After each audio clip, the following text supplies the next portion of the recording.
भूत प्रेत किस्से का दर्द तुझे छुएगा। रूहों के किस्से सुन।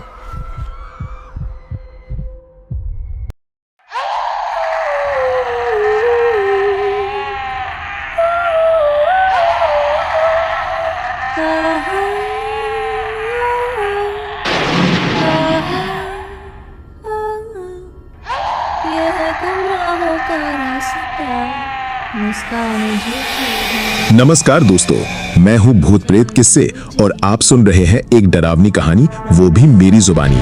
आज की हमारी कहानी है खूनी दुल्हन। आरव की कहानी। एक सॉफ्टवेयर इंजीनियर जिसकी जिंदगी गुड़गांव के बड़े घर, अच्छी नौकरी और खूबसूरत बीवी रिया के साथ परफेक्ट थी, लेकिन रात के सन्नाटे में एक पायल की छन छन उसकी जिंदगी को खौफनाक बना देती है। ये कहानी है प्यार, धोखे और एक बदले की रूह की जो हर रात लौटती है।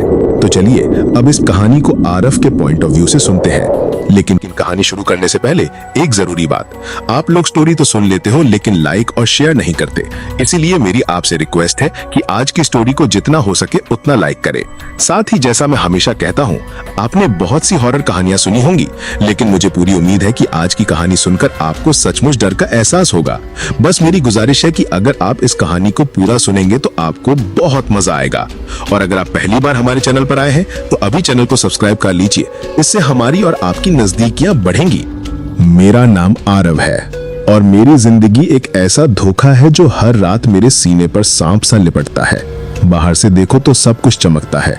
गुड़गांव में एक आलीशान बंगला, एक नामी कंपनी में नौकरी और एक हसीन बीवी रिया, मेरी रिया। लेकिन जब सूरज डूबता है और शहर की रौनक ठंडी पड़ जाती है, तब ये घर बदल जाता है, एक कब्रिस्तान बन जाता है। मेरे डर का, मेरे खौफ का, और उस खौफ की शुरुआत होती है एक आवाज से, एक पायल की छन छन। मेरी दुनिया तरक्की थी, कोड की, डेडलाइनों की। भूत प्रेत मेरे लिए बस बच्चों की कहानियां थे। फिर रिया आई। एक मैट्रिमोनियल साइट पर उसकी तस्वीर देखी। आंखें इतनी गहरी कि उनमें डूब जाओ, मुस्कान इतनी मासूम कि दिल ठहर जाए। वो परफेक्ट थी, शायद कुछ ज्यादा ही परफेक्ट। शादी हुई, घर में हंसी गूंजी। रिया हर किसी का दिल जीत लेती, मेरे लिए जीती, मेरे लिए सांस लेती, या शायद मुझे यही भ्रम था। सब ठीक था सिवाय एक चीज के, रिया की पायल, पुरानी घिसी हुई चांदी की पायल। उसकी आवाज मीठी नहीं थी, वो एक ठंडी बेजान खनक थी, जैसे हड्डियां चटक रही हों। मैंने पूछा, रिया ये पायल? उसने मुस्कुराया, लेकिन उसकी आंखें खामोश थीं। बोली, ये माँ की निशानी है, इसे उतारूं तो मैं खत्म हो जाऊंगी। उस दिन उसकी बात हल्की लगी। अब वो हर रात मेरे सीने पर चाकू की तरह चुभती है। शादी के कुछ हफ्तों बाद वो रात आई। आधी रात, सन्नाटा ऐसा कि सांस भी छनक जाए, और फिर वो आवाज किचन से, छन छन छन। मैंने सोचा रिया पानी लेने गई होगी, लेकिन आवाज रुकी नहीं, वो एक ही जगह से आ रही थी, बालकनी से, छन छन छन, जैसे कोई मशीन चल रही हो। मैं उठा, पैरों को जमीन पर घसीटते हुए बालकनी की ओर गया। अंधेरे में एक साया खड़ा था, सड़क की खामोशी को निकलता हुआ। रिया, मेरी आवाज काम गई। वो धीरे धीरे पलटी, चांद की रोशनी उसके चेहरे पर गिरी। चेहरा मोम सा सफेद और आंखें खाली, बिल्कुल खाली, जैसे कोई रूह ही ना हो। मेरा दिल धड़कना भूल गया। ये रिया नहीं थी। क्या हुआ? उसकी आवाज मीठी थी, लेकिन उसमें बर्फ की सर्दी थी। सब ठीक है? मैंने हकलाते हुए पूछा। हाँ, नींद नहीं आ रही थी। उस रात के बाद नींद मुझसे कोसों दूर हो गई। हर रात वो पायल की खनक मुझे जगा देती, कभी छत से, कभी स्टोर रूम के बंद दरवाजे से, छन छन छन। हर बार रिया वहां होती, पत्थर की मूरत सी, किसी दूसरी दुनिया में। मेरा दोस्त समीर कुछ भांप गया था, डिनर पर आया था। रिया ने हर किसी को खुश रखा, लेकिन जाते वक्त समीर ने मुझे पकड़ा। भाई, तेरी वाइफ अजीब है। क्या मतलब? वो तुझे देखती है जैसे तू उसका शिकार हो। मैं चिल्लाया, उसे भगा दिया। काश मैंने उसकी बात सुन ली होती। फिर वो रात आई। पड़ोस का कुत्ता ब्रूनो रिया को देखकर पागल सा भौंकता था। उस रात हम बालकनी में थे। ब्रूनो नीचे भौंक रहा था।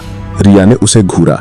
उसकी आंखों में नफरत थी और उसने फुसफुसाया, ऐसी आवाज में जो इंसानी नहीं थी, चुप हो जा, हमेशा के लिए।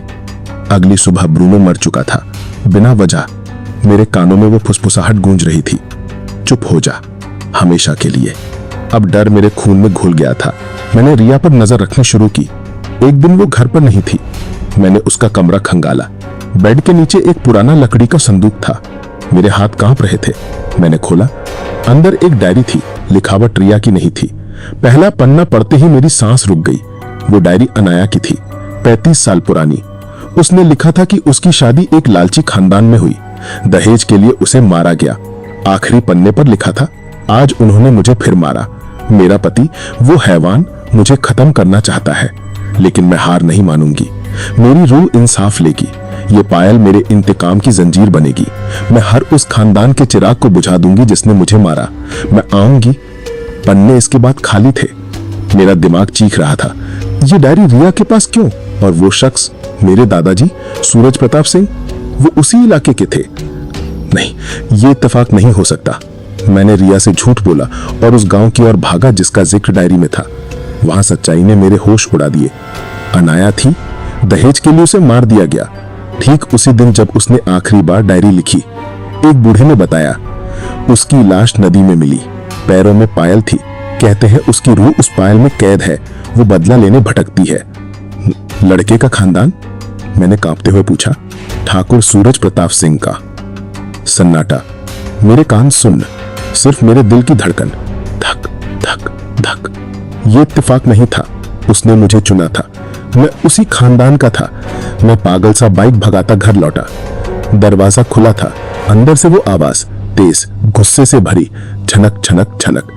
मैं हॉल में घुसा। वो खड़ी थी, लाल जोड़े में, बाल बिखरे, आंखें खून सी लाल। वो रिया नहीं थी, वो अनाया थी। आ गए तुम? मैं तुम्हारा इंतजार कर रही थी, अपने दुश्मन के आखिरी वंशज। रिया, मैं चिल्लाया। रिया मर चुकी है, मैं अनाया हूं। आज मेरा इंतकाम पूरा होगा। वो चीखी। कमरे की चीजें हवा में उड़ने लगी। वो मेरी ओर बढ़ी। पायल की आवाज मेरे सिर पर हथौड़े से धनक रही थी। छनक छनक छनक। मुझे समझ आया, पायल तोड़नी होगी। मैंने पूजा घर से त्रिशूल उठाया। वो मुझ पर झपटी। मैंने आंखें बंद करके त्रिशूल से वार किया। आंखें खोली। टूटी पायल फर्श पर बिखरी थी। रिया बेहोश थी। 3 साल बीत गए। रिया सामान्य है, उसे कुछ याद नहीं। वो पूछती है, उस रात क्या हुआ? मैं कहता हूं, बुरा सपना था। मैं उससे प्यार करता हूं। वो मेरी जिंदगी है। लेकिन हर रात जब वो सोती है, मैं जागता हूं, डरता हूं।